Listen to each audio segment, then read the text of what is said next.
My name is Bradner with the Florida Aviation Network. We are broadcasting live from the Seminole Lake Glider Port. I'm struggling there, Ben. Anyway, it's a beautiful day. My partner is here, Ben, and welcome. How are you, Ben? Doing great. And since you stuttered on that Seminole Lake, do you know why it is Seminole Lake Glider Port? I do, but I bet they don't. So why don't you tell us? No, I was hoping you could tell me. Well, my understanding is that this actually was started back in Sanford. And it was started by a family, and it did not come here to this area until July 1st of 1989. Is that correct? That's correct. And they got the name because they are in Lake County, and they got the name because they wanted to take where they started, which was Seminole County, if that's correct. Correct. So they blended the two together, and it became Seminole Lake County Glider Port. Perfect. Did I get it right? You did yeah, good. High five, Ben, high five. Awesome. So Ben, what do you think? I know you've been walking around and looking at the gliders and talking to the pilots, but I'm hearing some, even though it looks like a fabulous day on camera, talk to us a little bit. I'm understanding it may not be such a fabulous day. Well, all that glitters is not gold, and sometimes we really look forward to this type of weather in aviation, but just like ducks don't really care for this weather. Ducks like it rainy and cold.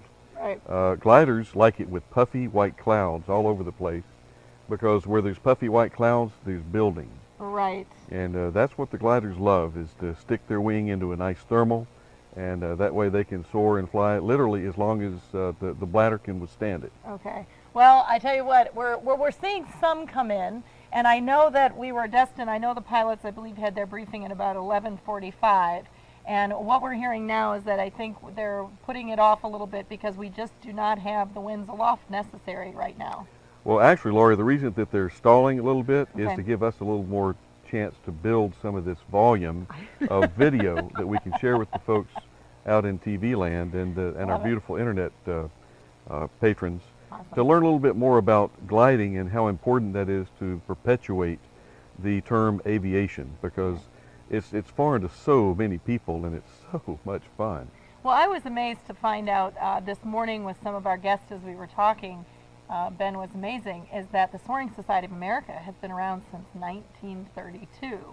And Tom Knopf, who was one of our guests who actually did a presentation for us on safety, a safety seminar for us, that certainly, although it was geared to the gliding community and the soaring community, easily translated into the motor aircraft as well.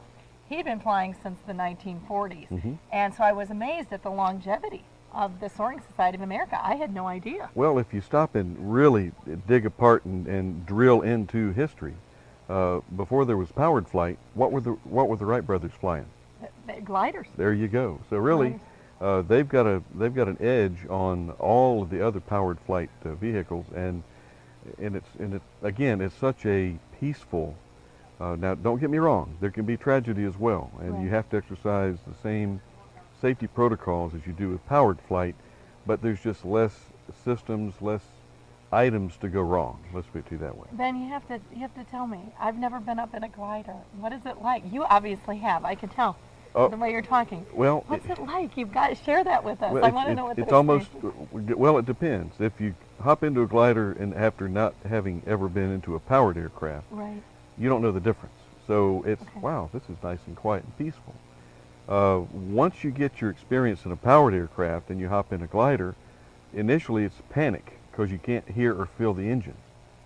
Oh my God, we've had a loss of power. What are we going to do? Where are we going to land? Well, we try to avoid those. As a student pilot, I'm avoiding those, Ben. Well, but the airplane you're flying now, you might have, hopefully 5 to 10 to 1 glide ratio. Right. Where these, you talk about 26 to 30 to 35. Some of them, the high performance, you can get up into the 50s. As far as for every 1 foot you drop, you're going 30 feet forward. Holy moly. And so you can cover an awful lot of real estate from 1,000 feet. Well, yesterday, Tom was telling me, and actually we had Ridenour, Captain Ron, came on, and he was talking to me, and I believe the distance they covered yesterday, I heard, was 159. I believe it was nautical miles that they actually flew yesterday, and it sounded like yesterday, I'm not sure what time they launched, but they had those high, puffy cumulus clouds that you want to see, and today we've got the high cirrus clouds, the light wispy ones. Some are building, hopefully, over, but now, when was the last time you were gliding, when you went soaring, Ben, I must ask? Only in my dreams, Laurie. Only in my dreams. But no, it's been many, many years. Okay. But back in my former career, I investigated a lot of accidents involving gliders. Right. And that's the dark side.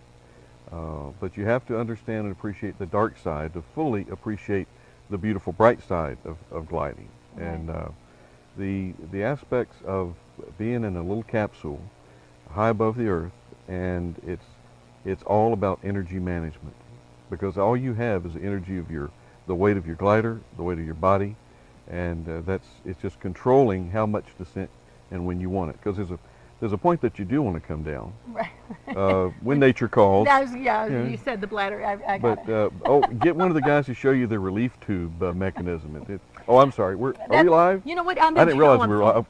I'm sorry. You know, on the shuttle, they call that space shuttle. They call that Mr. Thirsty. They do. Yeah. For good reason. That's it for you. Oh, I'm this a little is bit. going downhill, Ben. I'm a little offended why it's not Mrs. Thirsty, but I digress. Okay, Laurie, you've been we're here. going to be fired, Ben. I know they're going to edit all that out, I'm sure. Who have we to thank for being set up here on this ramp and this beautiful I'm backdrop? glad that you mentioned that. I had the honor and the pleasure of meeting Sean Knickerbocker and his wife Connie. And right now they were kind enough they've been here 2 years, and they allowed the Florida Aviation Network to set up right on their property. And as we look around in the earlier audiences in some of our earlier broadcasts, they've got a beautiful hangar here that not only has gliders, but obviously some motored aircraft.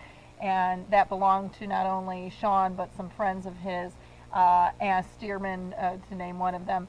And they have been so kind and have extended such fabulous hospitality to us. We've been here this morning since around 7 o'clock, early, dark 30. And so it's been fabulous. And they are actually, I asked most of those individuals that we talked to today if they were actually competing. And unfortunately, Sean and Connie are not, although they have a glider. His glider is being painted. Timing.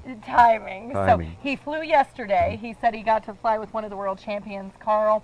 They flew yesterday. They did very well. He said they came in. He said they were close to the head of the pack, which was fantastic, and he had a great day yesterday. But his glider is actually down. And it was funny that you should say that. I've learned so much this morning, and we had Captain Phil Rose who was here. He's from Seattle. And he's on vacation, and he actually is flying what they call the Sparrowhawk. I could not believe it. It's one of the smallest. It's got an 11-meter wingspan. It's 155 pounds, obviously empty.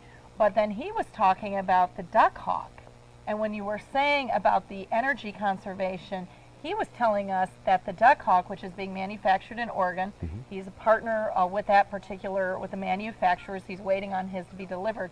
They're looking to get over 90,000 feet. It's a specialized cabin, specialized pressurized cabin, and they're really trying to use it as an educational platform. And of course, he is involved with the racing of the soaring and the glider racing. So he was a delightful guest to talk with. But I've got a question for you, Ben. One of the things that Tom, and obviously as the Florida Aviation Network, we stress safety.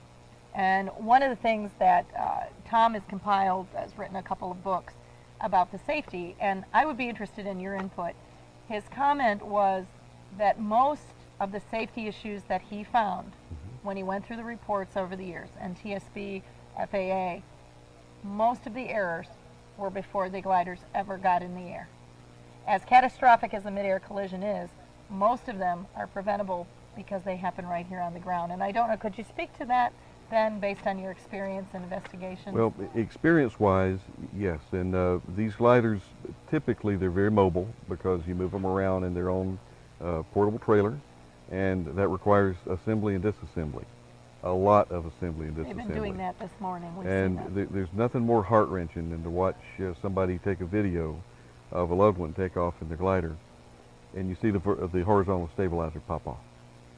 And when that happens, it noses right down into the ground, and it happens at the worst possible time. But actually, the less horrifying. Hopefully, it happens before they get too much airspeed, and it just kind of damages the glider. But the assembly and disassembly is key, and that's why part of being a pilot is not just being able to wiggle the stick. Right. That's the easy part. The hard part is all the knowledge and preparation that it takes getting up to that point, Right. particularly when you maintain and literally pin your glider together every time you fly it. Yeah. And that's why checklists are so important. And people, it's human nature to get excited, Yeah. and I don't care what sport you're involved with. If you're water skiing, if you're snowboarding, you get excited to get out on the water or hit the lifts for the skiing. But Right. when you're gliding, the best thing to do is not get in a hurry. People rush, they get complacent, they get forgetful, and that's one of our human errors, which are many, Right. that we have to overcome. And that's why typically it's good to have a checklist and have another set of eyes to go around behind you, just to make sure all your pins are properly placed and you've got all your flight controls hooked up. He talked to us about that crew resource management and how important it's not just, and the communication, as he found, the communication not only between, he said, remember, there's two pilots. We often forget about the pilot in the tow plane as well, who are equally as important. Yeah, and learning how to properly position yourself in the tow, high tow, low tow, you can either make your tow pilot's day just a living hell, Right. or really make the day pleasurable because you don't have to work them so hard. Right. But the biggest thing is communication, Mm-hmm. and not getting. Let me ask you a question, Lori. Sure. Do you realize that most of the drowning victims? Do you realize that? Well, this is kind of a rhetorical question. Okay. Most of the people that drowned Mhm. are perfectly good swimmers. Mhm. Why? I don't know. My guess would be is that they get themselves, knowledge is power, and that's something that Tom said. And they either do things that exceed their own knowledge and get themselves in situations that exceed their own knowledge and their own abilities, and they think too much of those abilities, I would think. Is that, what do you think? Have you ever panicked? I have. Have you ever been driving and gotten into a situation where you're about to run into something and you know you have to brake, Yes. but it's so paralyzing You you can't even put your foot on the brake fast Yes. enough. Yes. Or you put your foot on the brake and it doesn't work. Yep. Oh my God, what do? You go for the emergency brake, Right. or you swerve, or you do whatever you can do, or drop the gear down. Right. You do something, but the last thing you do is usually the last thing you do is panic. It's panic. Right. So, and in aviation particularly, you're not far from your private No, pilot working certificate. on it, right? When you get off somewhere and there's nobody else but you in that aircraft and something starts happening, going wrong, and you know it's wrong, Right. you just don't know why. Right. It's the hardest thing in the world to not panic, particularly when you get lost. Have you ever been lost flying an airplane? No, fortunately, not yet. I haven't had that pleasure yet, Ben. It's a perfect opportunity for panic to set in. And the best thing to do when that happens is just kind of go with it. Right. Don't panic. Just say, okay, I'm lost. I have no idea where the heck I am. Right. So you're going to have to revert back to, well, what did they tell me I should do? VORs. They're Okay. amazing how they work, isn't it? Cross sticks. Oh, okay. Right. Because particularly at night, it can just be horrifying. Right. I understand we've got about another minute to go, We and do. I know that you've got a lot to cover in that minute. Well, I tell you what, we just want to invite, this is actually a public event.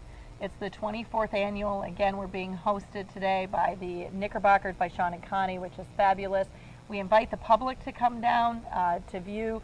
The pilots are very willing to come and talk with us, and we would just like everyone to come down and see the 24th annual Senior Soaring Championships here at the Seminole Lake Glider Port. Ben, thank you so much, and hopefully we'll get some footage out on the flight line. We're going to pray for hefty winds. Lofty winds. Lofty winds. Lofty We winds. want lofty winds, absolutely. So I'm Lori, I'm Ben. and we're Take with it the easy. Florida Aviation Network. Let's go fly.